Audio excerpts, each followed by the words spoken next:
यह पटना की सड़क हो या देश के किसी भी शहर की सड़क, इस पर दिन रात चल रहे ई रिक्शा के बारे में आप क्या सोचते हैं?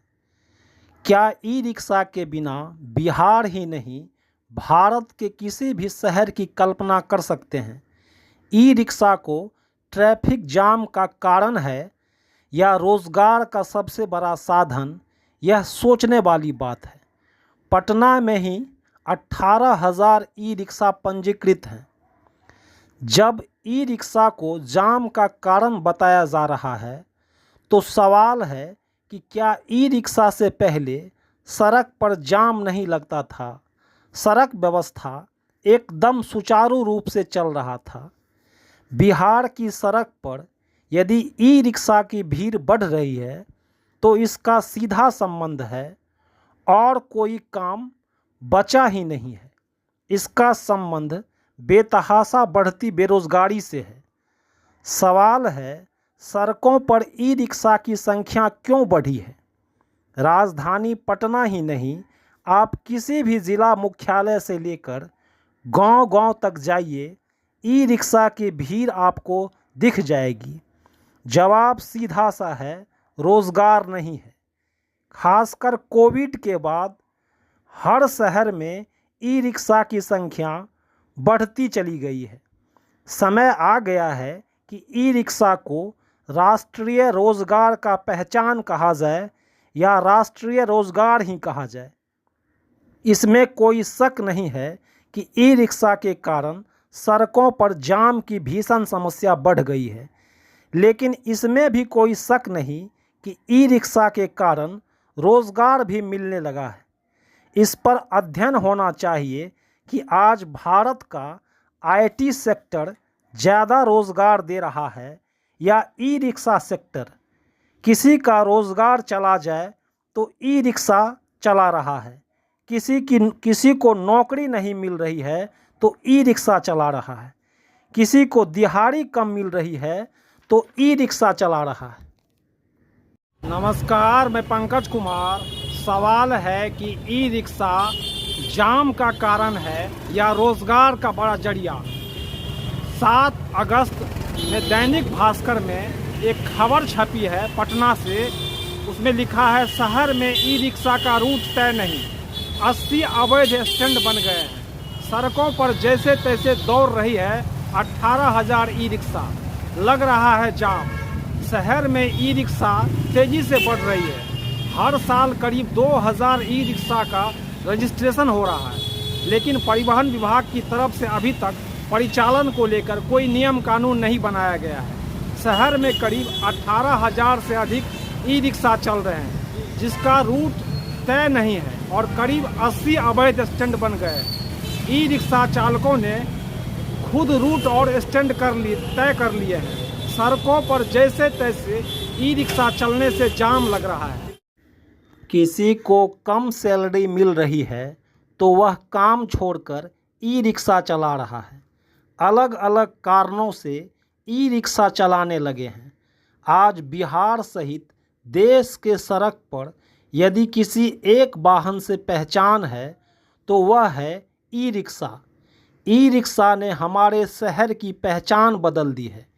यह छोटा सा वाहन हमारी आर्थिक नीतियों की नाकामी के कारण पसरता जा रहा है, लेकिन अपनी क्षमता से अधिक माल ढोकर या सवारी ढोकर योगदान भी कर रहा है। पटना की सड़कों पर ई रिक्शा छा चुकी है, उसी का वर्चस्व नज़र आता है। कई रिक्शा पंजीकृत हैं तो कई बिना पंजीकरण के चल रही है।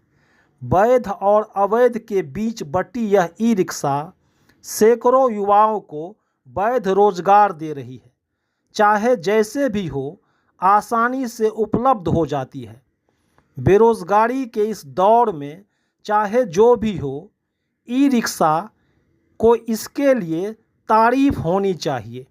मोदी सरकार के स्किल इंडिया ने भी उतने लोगों को रोजगार नहीं दिया होगा जितना बिना स्किल वाले को ई रिक्शा ने रोजगार दिया है। हाँ, ये और बात है कि अब इनकी संख्या बढ़ने से इनकी कमाई घटने लगी है, लेकिन कम कमाई की नौकरी भी इतनी ज़्यादा हो गई है कि युवा मजबूरन ई रिक्शा चलाने लगे हैं। कितना कमाई हो जाता दिन भर है? में कितना हो जाता है? दिन भर में यही 500-600 रुपया हो जाता है। 500 रुपया हो जाता है। अच्छा, ये जो आरोप लगता है कि ई रिक्शा कारण जाम लगता है, इस पे क्या लगता है आप लोगों को? ई रिक्शा पे कहाँ जाम लगता है? नहीं लगता है, नहीं। ये झूठा आरोप है। कभी कभी हो जाता है आगे पीछे तो जाम लगवे ही करेगा। अच्छा। वहाँ के कोई सुधारने वाला रहेगा तो कैसे जाम लगेगा? अच्छा, मतलब प्रशासन ट्रैफिक हाँ। बैलेंस होना वही चाहिए। ना। आपको क्या आपको तो क्या फर्स्ट नंबर पब्लिक उठाएगा तो पैसेंजर उठाएगा तो रोड ही पर से ना उठाएगा। अच्छा पैसेंजर कहाँ से उठाएगा? अच्छा। रोड पे कोई अथी ई रिक्शा पर अथी है नहीं स्टैंड, हाँ। कहीं भी जा के कहीं से भी उठा सकता है कोई अच्छा। पैसेंजर। अच्छा, दिन भर में कमाई कितना हो जाता है? वही 500, 600, 700 और यही ना। उसमें 400 जमे उसमें 400 जमा देना पड़ता है। जमा देना पड़ता है, मतलब 400 गाड़ी मतलब जिसका गाड़ी है उसको 400 रुपया देना है। उसको पर डे देना है। तुम कमाओ चाहे नहीं कमाओ 400 हमको भैया चाहिए। 400 चाहिए।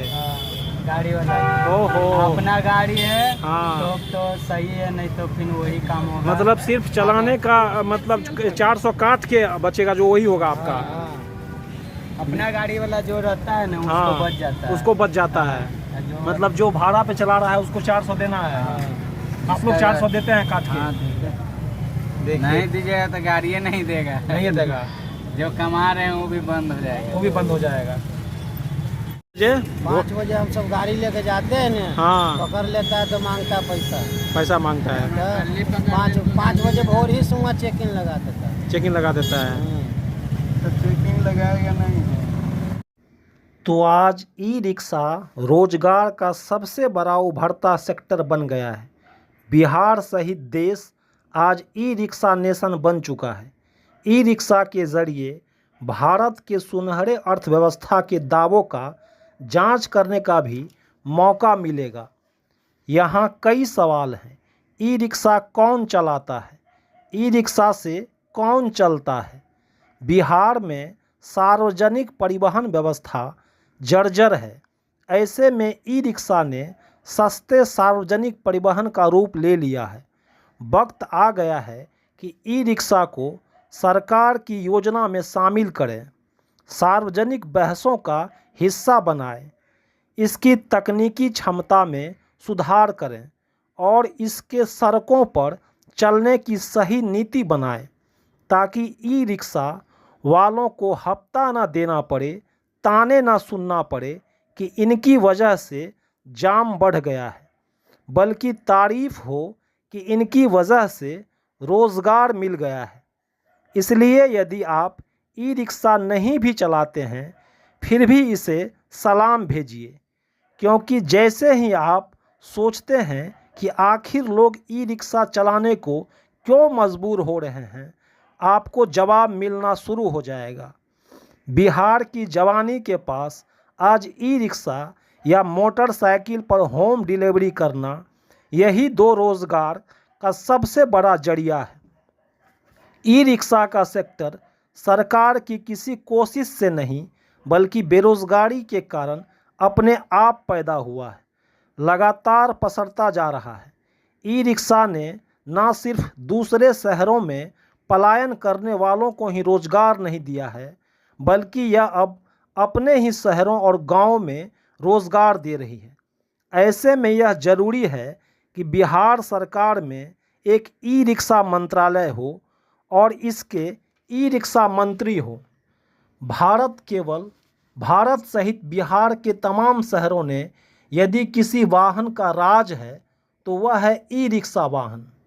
भारत के अलग अलग शहरों का इतिहास और अर्थशास्त्र अलग अलग है, लेकिन ई रिक्शा ने इसका वर्तमान एक कर दिया है। हर शहर में यदि कोई एक चीज़ कॉमन है तो वह है ई रिक्शा।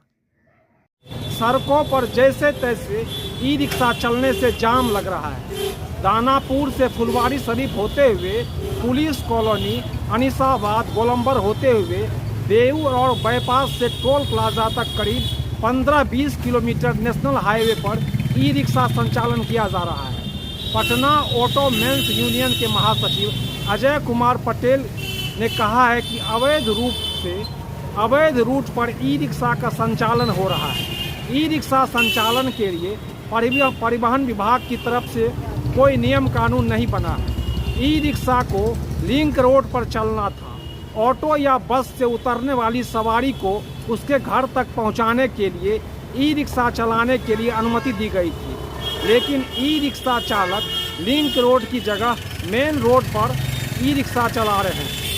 वहीं एसपी ट्रैफिक पटना अपराजित लोहान के हवाले से कहा गया है, शहर में ई रिक्शा चलाने के लिए रूट तय नहीं है, स्टैंड भी चिन्हित नहीं है, चालक खुद से सब कुछ तय कर रहे हैं। जाम की समस्या से निपटने के लिए लगातार कार्रवाई की जा रही है। सड़कों पर चमचमाती अलग अलग ब्रांड की कारें आर्थिक असमानता की दर्शन कराती है। वहीं ई रिक्शा को देखते ही एक खास वर्ग की आर्थिक समानता दिखाई दे जाती है। पटना की सड़क पर ये हो सकता है कि इनोवा और मर्सिडीज़ दिखाई ना दे, लेकिन ऐसा हो ही नहीं सकता कि ई रिक्शा दिखाई ना दे। 2010 के बाद ई रिक्शा का आगमन हुआ, लेकिन इसके पहले क्या होता था? नगर निगम का अभियान चलता था, सड़कों से साइकिल रिक्शा उठाई जाने लगती थी, जब्त हो जाती थी। लाइसेंस के नाम पर निगम के अफसर पैडल रिक्शा को उठाकर कहीं बंद कराते थे। साइकिल रिक्शा या पैडल रिक्शा को तब सम्मानित नज़र से नहीं देखा जाता था, कमज़ोर की सवारी मानी जाती थी और चलाने वाले को कमज़ोर समझकर कोई भी हाँक ले जाता था। आज समय बदल गया है।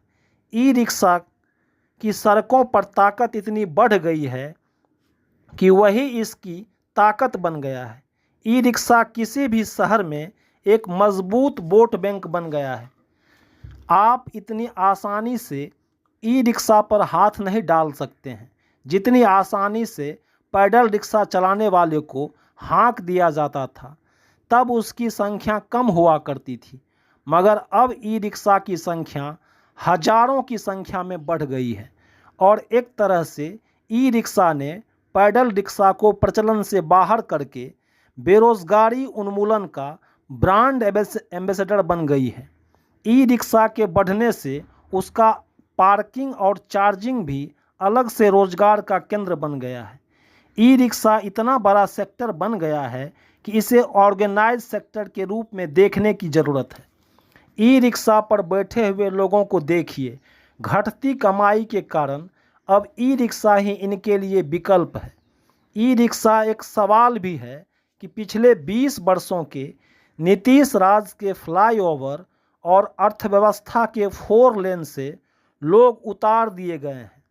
ऑटो चलाने वालों के लिए कम दूरी का बिजनेस घट गया है। यही कारण है कभी कभी ई रिक्शा और ऑटो के बीच टकराव हो जाता है।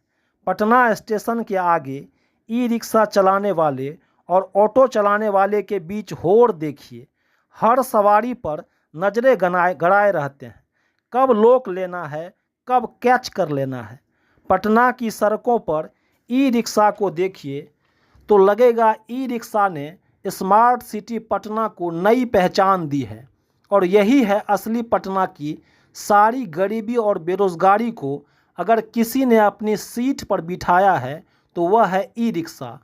अगर हम ई रिक्शा को देखें तो इसमें 6 सवारी बैठे नज़र आते हैं, वहीं एक एसयूवी में अधिक से अधिक 5 या फिर 6-7। आप और ठीक से देखेंगे तो बड़ी कारें अधिक जगह लेती है और कम रोज़गार पैदा करती है। वहीं ई रिक्शा कम से कम जगह लेकर बहुत अधिक संख्या में लोगों को रोज़गार देती है। मगर एसयूवी को प्रगति का प्रतीक माना जाएगा और ई रिक्शा को जाम का जरिया। ई रिक्शा को जाम का विलेन घोषित करने वाला समाज कारों में चलता है और सड़कों को कार की नज़र से देखता है, सड़कों को अपने बाप का समझता है। ई रिक्शा को जब भी देखें नमस्कार करें, क्योंकि बेरोज़गार हो जाने के बाद जब सारे रास्ते बंद हो जाएंगे तब ई रिक्शा से ही रास्ता मिलेगा। एक दिन ऐसा आएगा जब राजनीतिक दल ई रिक्शा वाले के अकाउंट में भी पैसा डालेंगे, उनके वोट के लिए बीमा की योजना बनाएंगे। ई रिक्शा चलाने वाले को अपनी राजनीतिक समझ बेहतर करनी होगी। अगर उन्हें सड़क पर जगह चाहिए, सड़क पर चलना है, तो उसे प्रशासन और राजनीतिक दलों से ठीक से संवाद करना होगा, वरना उनके कारण जो जाम लग रहा है, मिडिल क्लास के दबाव के कारण उन पर प्रतिबंध लगने वाला है। ई रिक्शा हटाओ अभियान चलने वाला है। स्मार्ट पटना और सड़कों को साफ करने के नाम पर ई रिक्शा को ही साफ करने का अभियान शुरू हो जाएगा। ऐसी स्थिति ना आए, इसलिए ज़रूरी है कि एक सुरक्षित रास्ता निकाला जाए। ई रिक्शा वाले भी अपने तरफ से नियमों का प्रस्ताव दें और नियमों का खुद पालन करें। मर्सिडीज चलाने वाले वैसे भी बिहार और देश छोड़कर अमेरिका जा रहे हैं, तो वक्त आ गया है ई रिक्शा को ही बिहार सहित देश का मर्सिडीज घोषित कर दिया जाए। आप देख रहे हैं पंकज का संवाद।